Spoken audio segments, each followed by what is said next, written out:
Hi friends, welcome to Infopost Telugu. మనకు GDS online application date అయితే ముగిసిందండి. ఈ రోజు నుండి మనకు కరెక్షన్ విండో అనేది ఓపెన్ అవుతుంది. కాబట్టి 6, 7, 8 ఈ 3 డేస్లో మనం కరెక్షన్ను వినియోగించుకోవచ్చు.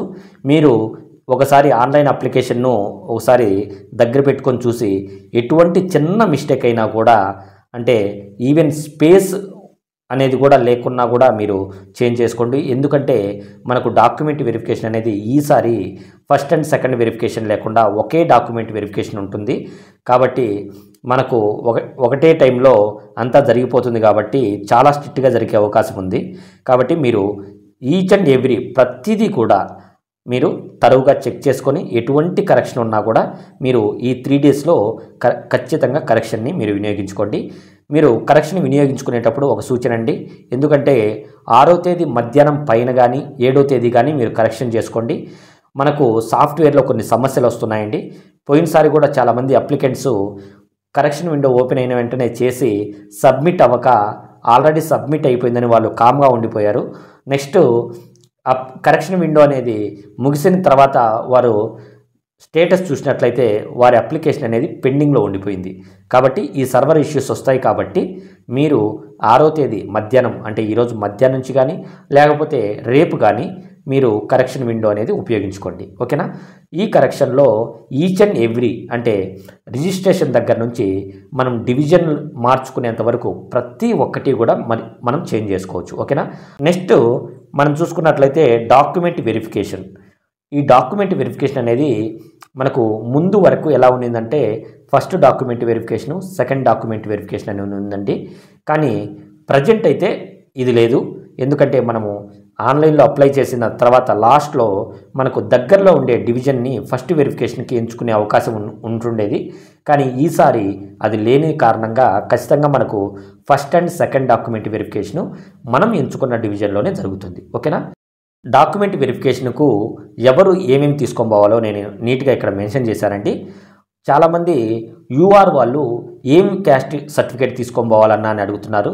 యూఆర్ అంటేనే అన్రిజర్వ్డ్, అంటే ఎటువంటి క్యాస్ట్ లేనివారు, అంటే క్యాస్ట్ సర్టిఫికేట్ లేని వారు మాత్రమే యూఆర్కు చెందినవారు. అంటే మిగిలిన వారు యూఆర్ పోస్టులకి అప్లై చేయకూడదా అంటే అదేం లేదండి.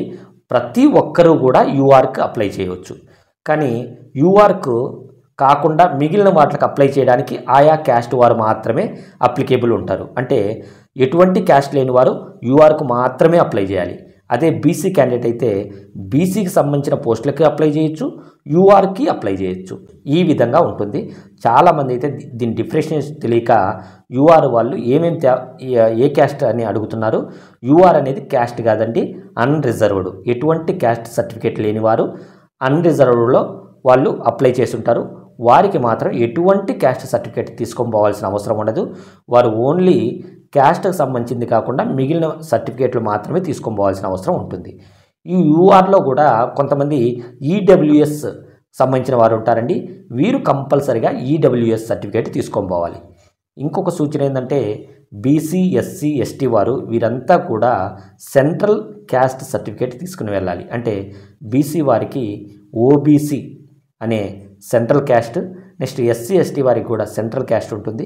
ఇవన్నీ కూడా సెంట్రల్కి సంబంధించిన క్యాస్ట్ సర్టిఫికేటే తీసుకుని వెళ్ళాలి. ఓకేనా?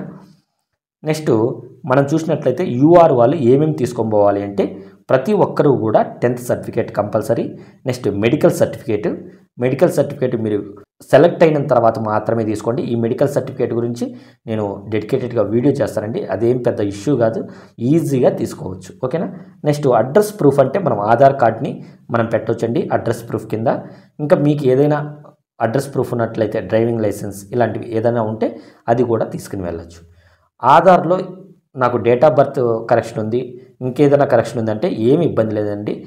ఏమైనా మైనర్ మిస్టేక్స్ ఉంటే మీరు ఇప్పుడే కరెక్షన్ చేసుకోండి. వారం కల్లా మనకు అవన్నీ కరెక్షన్ అయిపోతాయి. కానీ ఆధార్ కార్డులో తప్పులు ఉంటే దాన్ని పట్టుకొని రిజెక్ట్ చేయడానికి అవకాశం లేదు. ఓకేనా? మీరు ధైర్యంగా ఉండండి. ఖచ్చితంగా ఆధార్ కార్డులో తప్పులు ఉన్నాయని మిమ్మల్ని రిజెక్ట్ చేసే అవకాశం ఉండదు. నెక్స్ట్ ఇవన్నీ కూడా 2 sets xerox, next 2 photos. Document వెరిఫికేషన్కి మీరు సెలెక్ట్ అయిన తర్వాత వచ్చే, అంటే మీకు మెసేజ్ వస్తుంది, ఈమెయిల్కి వస్తుంది. నెక్స్ట్ టెక్స్ట్ మెసేజ్ వస్తుంది. దాంట్లో మనకు డాక్యుమెంట్ వెరిఫికేషన్కి ఏమేమి తీసుకురావాలో అక్కడ నీట్గా ఉంటుందండి. అక్కడ మళ్ళీ ఏదైనా ఎక్స్ట్రాగా మనకు పెట్టినట్లయితే ఖచ్చితంగా నేను వీడియో చేసి మీకు అది ఎలా తీసుకోవాలి ఏందనేది కూడా చెప్తాను. ఇవి మీరు తప్పకుండా రెడీ చేసి పెట్టుకోండి. రెడీ చేసి పెట్టుకోవాల్సినటువన్నీ రెడీ చేసి పెట్టుకోండి. మెడికల్ సర్టిఫికేట్ ఆ టైంకి తీసుకుంటే సరిపోతుంది. అది ఈజీగా వస్తుందండి. దానికి ఏం కంగారు పడాల్సిన అవసరం ఉండదు. ఓకేనా? నెక్స్ట్ చూసినట్లయితే మనకు ఫస్ట్ మెరిట్ లిస్ట్ ఎప్పుడు వస్తుంది? ఫస్ట్ మెరిట్ లిస్ట్ అని ఎందుకంటున్నా అంటే మనకు దాదాపు 5 మెరిట్ లిస్ట్ వరకు వచ్చే అవకాశం ఉంటుందండి. చాలామందికి తెలియదు కాబట్టి చెప్తున్నాను. మనకు first merit list, second merit list, ఈ మెరిట్ లిస్ట్ రావడానికి కారణం మనకు డాక్యుమెంట్ వెరిఫికేషన్లో ఫెయిల్ అయ్యి చాలామంది వెళ్ళిపోవడం జరుగుతుంది. అలాగే ఫేక్గా అప్లై చేసిన వారు కూడా ఉంటారు. వారు కూడా ఈ వెరిఫికేషన్స్లో వెళ్ళిపోవడం జరుగుతుంది. ఓకేనా? మనకు ప్రీవియస్ నోటిఫికేషన్ జూలై 2024 చూసినట్లయితే మనకు నోటిఫికేషను 15వ తేదీ విడుదల చేశారండి.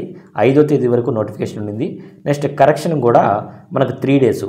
ఇప్పుడైతే ఎలా ఇచ్చారో 6 నుంచి 8, అప్పుడు కూడా అలానే 6 నుంచి 8 ఇచ్చారండి. కానీ ఫస్ట్ మెరిట్ లిస్ట్ మనకు ఆగస్టు 19 వచ్చింది కాబట్టి ఈ ఒక్కటే ప్రాధాన్యంగా తీసుకోలేదండి. నేను ప్రీవియస్ 2-3 చూసి మీకు చెప్తున్నాను. ఖచ్చితంగా మనకు కరెక్షన్ విండో క్లోజ్ అయిన 10 డేస్ కల్లా మనకు ఖచ్చితంగా ఉంటుంది. అంటే 18, 19, 20 ఈ 3 రోజుల్లో కంపల్సరిగా మనకు అనేది ఫస్ట్ మెరిట్ లిస్ట్ ఓపెన్ అవుతుంది. అంతకంటే ముందు కూడా ఓపెన్ అయినా కూడా ఆశ్చర్యపోనక్కర్లేదు. ఎందుకంటే మనకన్నీ కూడా ఫాస్ట్గా జరుగుతున్నాయి కాబట్టి ఖచ్చితంగా అంతకంటే ముందుగా కూడా ఓపెన్ అవ్వచ్చు. మీకు ఎటువంటి డౌట్ ఉన్నా కామెంట్ చేయండి. ఖచ్చితంగా నేను ప్రతి డౌట్కు మీకు రిప్లై ఇస్తాను.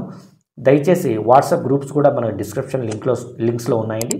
వాటిని వినియోగించుకొని మీకు ఎటువంటి డౌట్ ఉన్నా క్లారిఫై చేసుకోండి. Thank you.